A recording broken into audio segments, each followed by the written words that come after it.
घोटकपुर गांव में शकुंतला अपने बेटे रितेश के साथ रहती थी। रितेश की अब शादी की उम्र हो चुकी थी। शकुंतला उसके लिए लड़की ढूंढने की तैयारी शुरू कर रही थी, लेकिन शकुंतला की ख्वाहिश थोड़ी ज्यादा ही एक्स्ट्रा थी। रितेश बेटा, मैंने सोच लिया है, मैं तो तेरे लिए शहर की बहू ही लाऊंगी। लेकिन माँ, ये सब। अरे मेरे लाल, तू दिमाग मत लड़ा। तू बस शादी के मंडप में बैठ जाना, बाकी सबकी जिम्मेदारी मेरी। बहुत इतराती है ना गांव की आस पड़ोस की औरतें, मेरी बहू ऐसी है, मेरी बहू वैसी है, ये वो।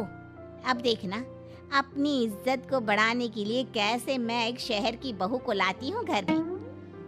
ठीक है माँ, वो बात तो समझ में आई, लेकिन आप एक शहर की बहू लाओगी कहाँ से? अरे कविता है ना, मेरी बचपन की सहेली, वो यहीं पर तो रहती थी, इसी गांव में। लेकिन जब वो 20 बरस की हो गई, तब उसके पिताजी को बड़ी नौकरी का बुलावा आया और वो शहर चली गई। उसी की बेटी है मानवी, उसके साथ तेरा ब्याह होगा। मैंने तो बात भी कर ली है और कल शगुन भी भेजूंगी। बचपन की सहेलियां शकुंतला और कविता एक दूसरे को मिलती हैं और दोनों परिवार आपसी सहमति से रितेश और मानवी का रिश्ता पक्का करते हैं और चंद दिनों में रस्मों रिवाजों से उन दोनों की शादी भी हो जाती है। शादी के बाद मुंह दिखाए के दिन गांव की सारी आस पड़ोस की औरतें शकुंतला के घर इकट्ठा हो जाती हैं। चल बहू, अब ना तो अपना ये घूंघट जो है ना, उसे ओढ़ ले और अपने मुंह को छुपा ले। छुपाऊं? लेकिन क्यों? मीन विन कुछ नहीं बेटा, तू वैसा कर जो मैं तुझसे कहती हूँ। अरे अगर तेरा चेहरा नहीं छुपाएगी तो कैसे करेंगे मुंह दिखाई है? शकुंतला मानवी के साथ हॉल में सबके सामने आती है। जब सभी मानवी का चेहरा देखते हैं तो सारे आश्चर्यचकित रह जाते हैं। अरे वाह वाह, क्या बहू लाई हो शकुंतला बहन, एकदम कोहिनूर। हाय, किसी की नजर ना लगे इस कमल से चेहरे को। वाकई में तो बड़ी भाग्यशाली है शकुंतला, जो तेरे घर में एक शहर की बहू आई है। वही तो, रूप रंग और चाल चलन भी कितना सुंदर है मानवी बहू का। पढ़ी लिखी भी है और इतनी होनहार भी। मैंने तुम सबसे कहा था ना कि मेरी बहू लाखों में एक होगी। अरे वादों की बड़ी पक्की है ये शकुंतला। हाँ, मानवी के आने से घर वालों की नजरों में शकुंतला की और भी ज्यादा इज्जत बढ़ जाती है। रोज कई लोग उसकी तारीफ करते और बधाइयाँ देते हैं, लेकिन शहर की बहू के आने से घर में जो परेशानियां पैदा होने लगती है, अब शकुंतला और रितेश को उसका सामना करना पड़ता है। मम्मी जी, ये क्या है यार? क्या है यार मतलब? मैं क्या तेरी यार हूँ क्या? है तमीज वमीज कुछ सिखाई नहीं क्या कविता ने तुझे? आई डोंट नो, आप मॉम को ही फोन करके पूछ लो ना। और वैसे भी आई डोंट थिंक कि मुझे तमीज नाम का कोई सब्जेक्ट था। ओफो, अरे तमीज मतलब मैनर्स, वैल्यूज। ओह अच्छा, ऐसी बात है क्या? खैर ये सब छोड़िए। देखिए, मुझे ना अब कुछ अच्छा नहीं लग रहा है।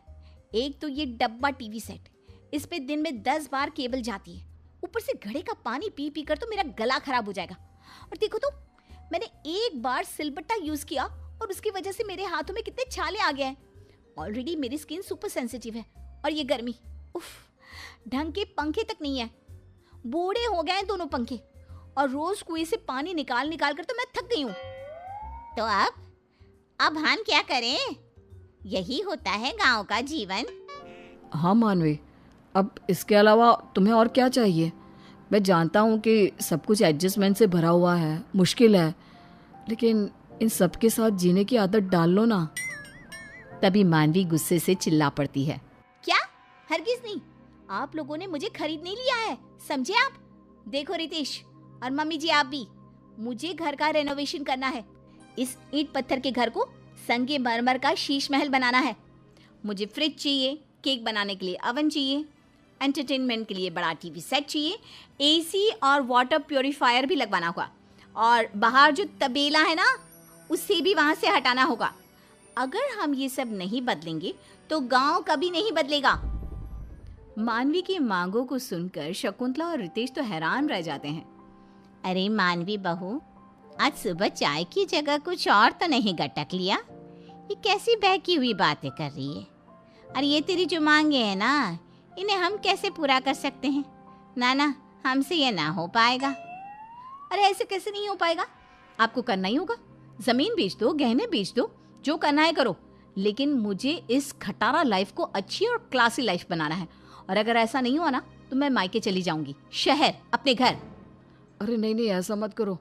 अब मैं इंतज़ाम करता हूँ, तुम्हारी सारी मांगे पूरी होंगी। तुम बस थोड़ा वक्त दे दो।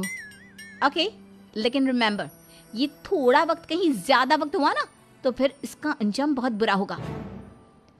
मानवी गांव में भरे बाजार में बाहर जाते समय वन पीस और वेस्टर्न कपड़े पहनने लगी, जिसे देखकर सभी उसकी निंदा करते और बुराई करते। अरे शकुंतला, कैसी बहू है तुम्हारी? सरेआम छोटे कपड़े पहनकर गांव में घूमती रहती है। तुम्हारी नाक काटने का पूरा बंदोबस्त कर रखा है तुम्हारी शहर से लाई बहू ने। हमें तो लगा कि शहर की बहू है, होनहार, एकदम हटके होगी, लेकिन ये तो तुम्हारी इज्जत की नैया पार करने पे तुली हुई है। शकुंतला को इन सब बातों का काफी बुरा लगता है और वो गुस्से से मानवी को चिल्लाती है।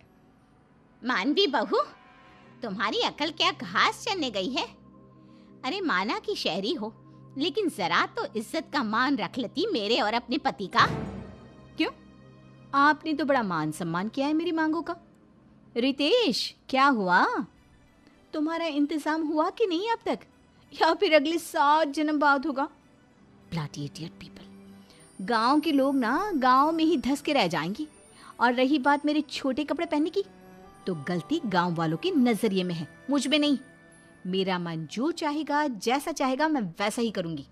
ना तो आप मुझे रोक सकती हो और ना ही मैं अपने आप को रोकूंगी। You get that. मानवी अकड़ दिखाकर अपने कमरे में चली जाती है। शकुंतला और रितेश चिंताग्रस्त होकर एक दूसरे को देखते हैं।